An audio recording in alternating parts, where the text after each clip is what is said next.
What's good, everybody? It's your boy, Mr. CDK Boxing. Let's talk boxing. Listen, man, the year is almost over. 2025 is on the way, and we already got some big fights from what I'm hearing. There's Bud Crawford versus Canelo Alvarez. It seems like both guys have agreed in principle to face each other. Turkey Al Sheik, man, came around in 2024. He made it happen.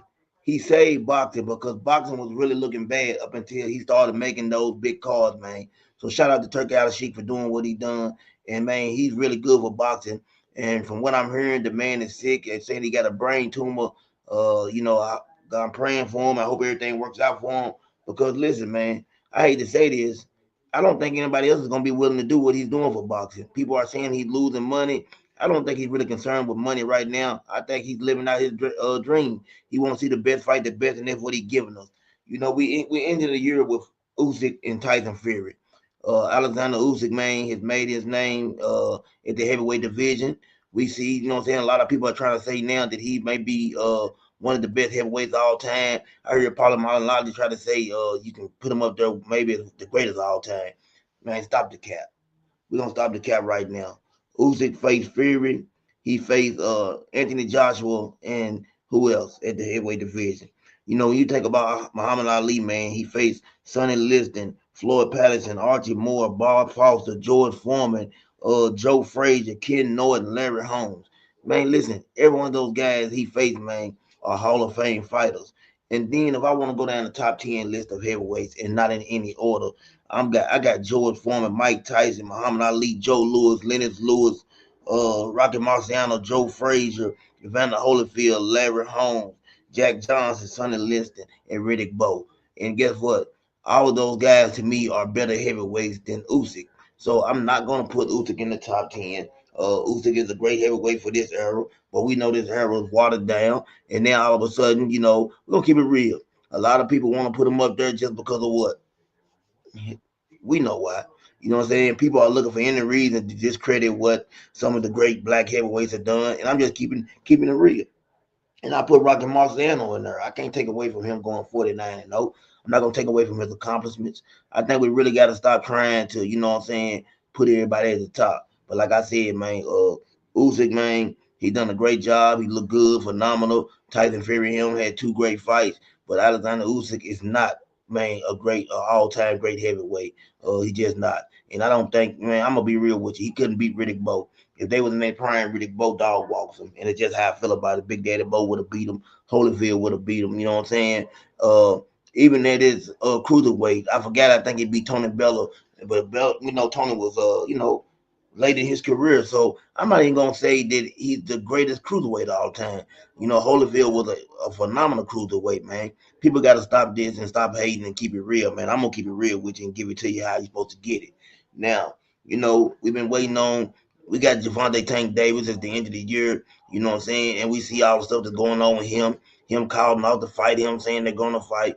I think he's playing mind games with Lamont Roach, and I don't know why. Because I really think that Tank maybe knows something we don't know.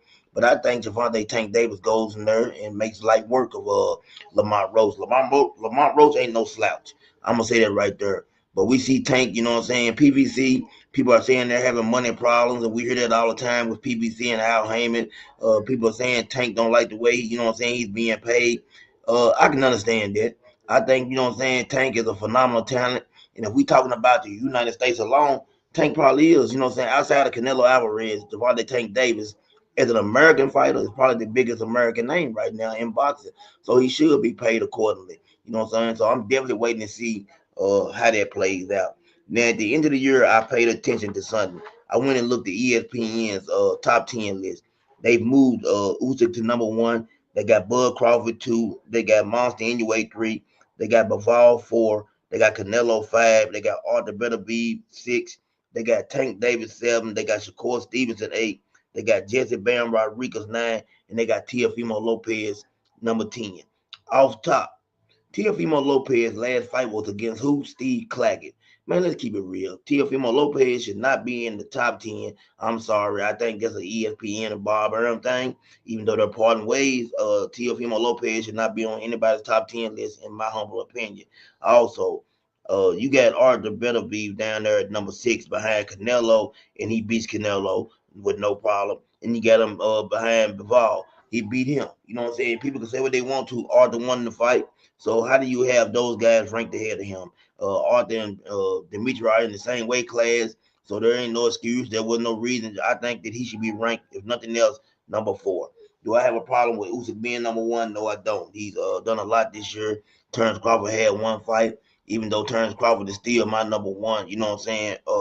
I have no problem with that list. I can look at that list and say, okay, I can see why Usyk is definitely number 1 on the list.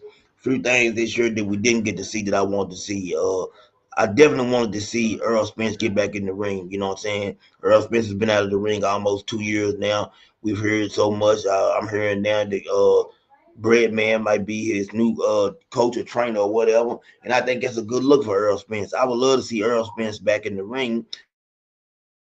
I don't know how Earl's gonna look. I've seen some recent pictures of him. It seems that Earl Spence has lost weight. He slimmed down. He looks like he's in great shape. But at the same time, Earl Spence, like I said, 2 years out of the ring, everything his body's been through. I don't think we'll ever see the same Earl Spence, like I said before, that we once seen in his earlier careers. Now, Earl Spence to me has never been a real power puncher. He was a valiant puncher. The one thing that Earl had on his side, he could punch hard. He didn't have that one punch knockout power, but what he did do was put a lot of pressure on you. Earl would come forward, Earl would throw 100 punches around, and what he would mainly do was just beat you up and beat you up until you quit. He would make you physically quit. So, I definitely want to see Earl one more time at 154, see how he looks. Even a fight with maybe Laura at 160 might be a good look. Danny Garcia went up there and we seen what happened, man. Laura's up in age, but man, he still got plenty to offer. So, I don't know what's next for Earl Spence. They saying that, he's gonna fight, but when we keep hearing Earl Spence gonna get in the ring, man.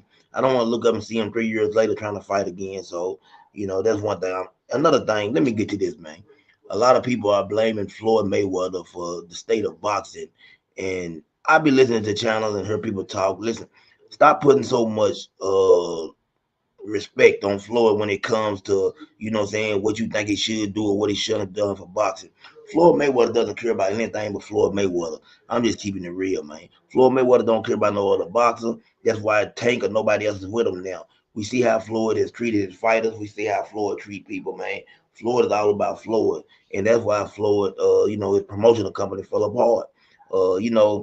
Floyd is not going to endorse nobody else. He doesn't care about what nobody else thinks. It's all about him. It's all about, what I'm saying, the money team, as you want to call it. And I don't even know who's part of the money team now. It seems like it's just Floyd Mayweather because it seems like everybody else is left.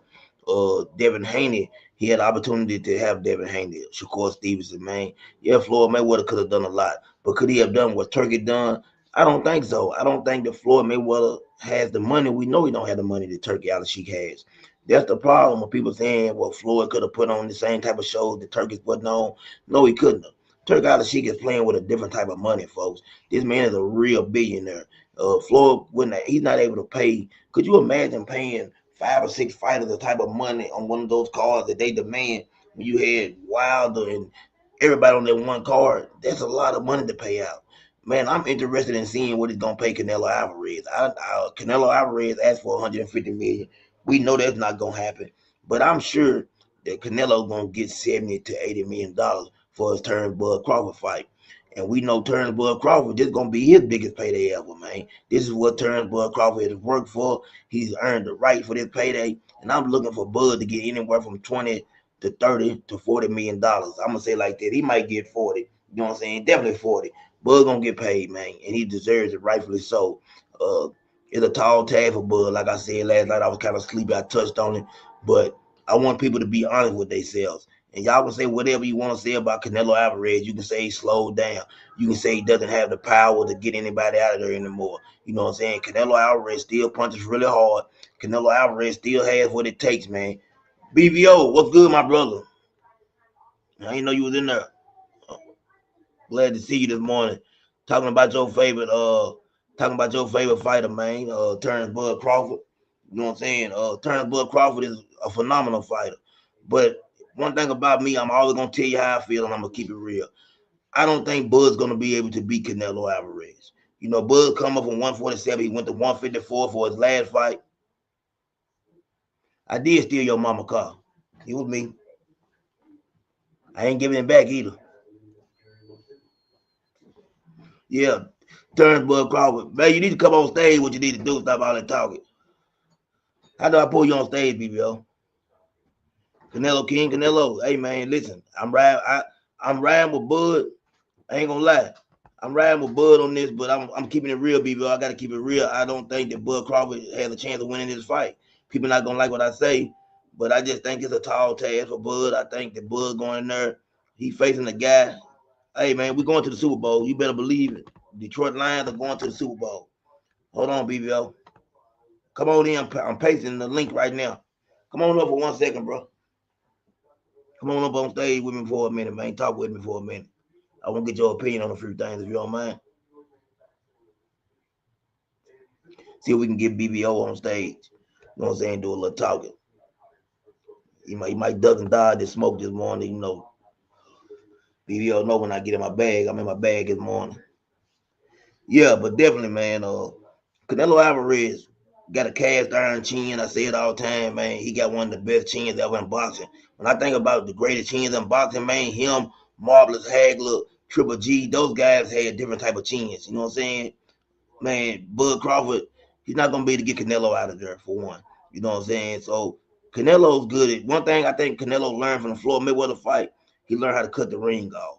You're not gonna be able to see Bud move around like Floyd did. Plus he's up in age now. You know what I'm saying? Floyd was a different type of fighter. I've seen Bud. He look like he's slowing down a little bit. Top 10 chin. Yeah, yeah. I got him. I got Canelo having main top 2 or 3 chin ever. I got him up there. I rank Canelo chin that high. You know what I'm saying? Him and Hagler to me got the best 2 chins in boxing history. You know what I'm saying? When I'm trying to think of anybody else, Triple G got a real good chin. But man, listen to me. Canelo chin is different. And we know one thing for sure, Bud has never been hit by nobody at 168 pounds. Bud's at 154 right now. He still got to go up 2 more weight classes to face Canelo, and I'm sure the fight will be at 168. Canelo's not gonna do no catch weight. You know what I'm saying? He's the king. He's the A side. He's calling all the shots. So we know Canelo's not gonna say, "Hey, I'll come down to 164." Ain't of that, man. He's not gonna do it. So what I see happening, man, I'm just gonna be real with you. I think it goes 8 or 9, 10 rounds. But I see Canelo stopping Bud. You know what I'm saying? I see Bud getting stopped for the first time and having his first loss. And it's not a bad thing. You know, he's going up, he's daring to be great. But at the same time, he's also getting paid. This ain't nothing right here. Your Packers, I tell you what you do. Well, you're not even playing for the number one seed. We're playing the Vikings. If you're keeping up with it, next week, next Sunday, the Vikings and Lions are playing for the number one seed in the division. The Packers are not playing for the number one seed. Shout out to the Packers though. Y'all got a nice team, a nice young quarterback. Nothing but respect for them. But yeah, they ain't beating us. You know what I'm saying? Sorry. You know what I'm saying? We'll dog walk y'all. You know what I'm saying? Y'all ain't no bad team yet. Actually, I think we got the best division in football. You know what I'm saying? I'm gonna keep it real. I think we definitely got the best division in football. The Detroit Lions right there. We looked good last night. We went on the road. I think we're gonna get healthy. We need that first round bye. And the thing people ain't keeping up with is this right here. You from Green Bay? Okay, respect. Hey, Killer Mike, I ain't got no problem with it. You know what I'm saying? Ain't got no problem with it. Man, Green Bay. Man, do you go to the end of the games? Because I don't know how y'all sit out there, you know what I'm saying, that cold out there, man. It be cold out there. I can imagine. And that's the thing about playing Green Bay. If Green Bay get home field advantage, man, it's a few teams, man. It's hard playing out there in that cold. I definitely couldn't get out there and do that right there. Man, ain't no way I could go out there and play in that type of weather. But you know, if the Lions lose, do you know we'll drop all the way down to the 5th seed and lose home field advantage? I think if the Vikings lose, it's the same scenario. So man, there's a lot on the line coming up. You know, because Pittsburgh, I mean, no, Philadelphia is playing. I think they're playing. Who they playing? Dallas, or they playing the Giants or Dallas? Whoever they playing, it should be an easy game, a cakewalk game for them. So I see them winning. So Detroit got to go out there and be on their A game. Okay, you sit inside. Well, you got money then. You sitting inside when you go to the games. You got big boy money. I need to come man ride with you one time.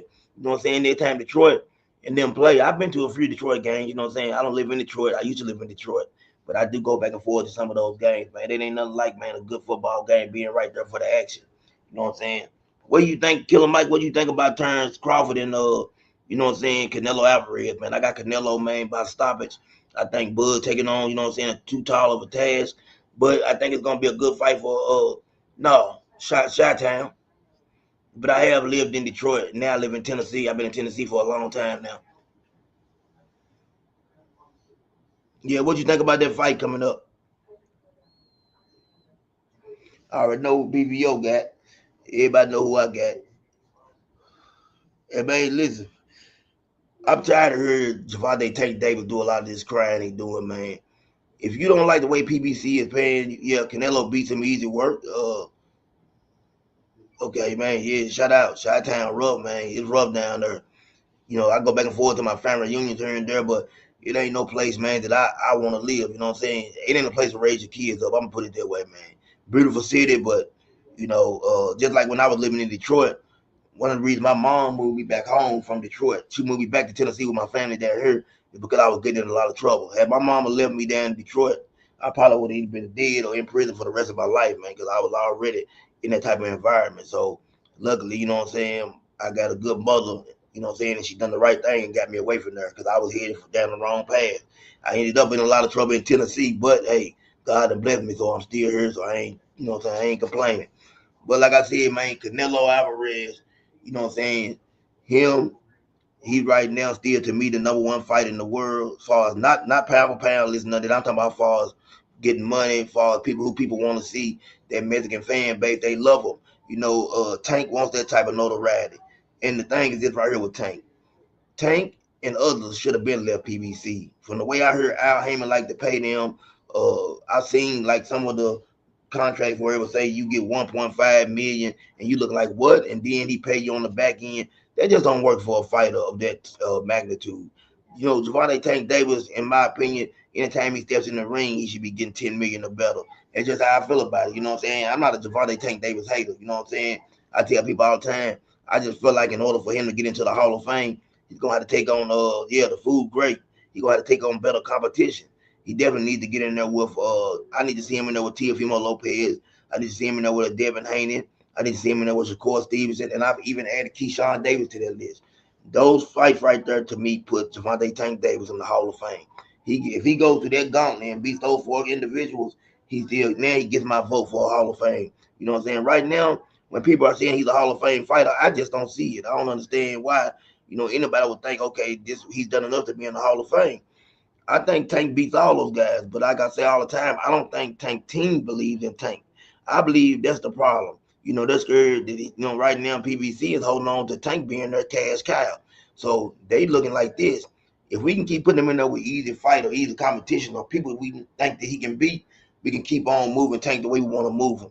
Until they put Tank in there, you know what I'm saying? Tank's not going to be able to get 10, 15, 20 million unless he gets in there with a Teofimo Lopez or a Devin Haney or Shakur Stevenson. Then we know he can get that type of money. And I think that's the problem. Tank wants that type of money fighting Frank Martin and Lamont Roaches of the world. And you're not going to be able to get that, Tank. I'm sorry. They are good fighters, but they are not great fighters. I just don't see that happening, man. In the fight that I'm really waiting on, Floyd Schofield, him and Mama Schofield. Mama Schofield has been getting on my nerves for a long time now. Mama Schofield been doing a lot of talking, bragging about what her son can do in the gym. Like Floyd say, man, he's not a gym fighter. You know what I'm saying? He fights under the bright lights. So I'm tired of hearing this, and I can't wait till Shakur Stevenson, man, gets in there and puts on a great performance. But listen, I got to give Floyd Schofield all the love and respect in the world because this young man is doing what most of these young fighters want to do. He's getting in there and he's willing to face the best. People can say what they want to say about Shakur Stevenson, man. Dude is a world class fighter. He got world class defense, and his skills, man, is second to none. And that's what Tank sees, and I think a lot of people see. And I tell people all the time that fight can play out either one or two ways. If Tank goes in there and can't cut off the ring, we can see one of them fights where it looks like a Manny Pacquiao versus Floyd Mayweather type fight, or Floyd Mayweather versus Canelo type of fight. Tank has to be able to cut off the ring. He has to be able to get to Shakur Stevenson because if he don't, it's gonna be a long night. You can't get behind on the cards to Shakur Stevenson, man. I just see, you know what I'm saying? I don't know how that fight plays out. I truly think it's a 50-50 fight. I lean towards Tank because of the power, and I'm actually a Tank fan. I'm just the type of person that, even though I like a fighter, I'm still going to keep it real about a fighter. And Tank has a lot that he needs to get done, and he don't got that much time to do it. People keep saying, you know what I'm saying, Tank's young, but he's at the 30. He's 30 now. Right there at 30. So think about that, man. You don't know. After 30, a lot of fighters start to decline. So I'm ready to see how it plays out for Tank. But man, listen, BBO, I don't know where you went, but brother, anytime, you know what I'm saying, this morning or today, I ain't gotta work. I need to get you in here, man. Let's get down to business. Let's talk some boxing. I'm gonna get out of here. I'm gonna be making videos all day, man. I'm cranking up for the year. I'm gonna end the year on a good note. And hey, I appreciate you, Killer Mike, man, tuning in. I'll be back shortly. This is CDK Boxing. Man, the year is almost over. Love, respect, and peace to all of y'all and everybody. If you're going out tonight, be safe. You know what I'm saying? Bring the year in the right way, not the wrong way. I'm out.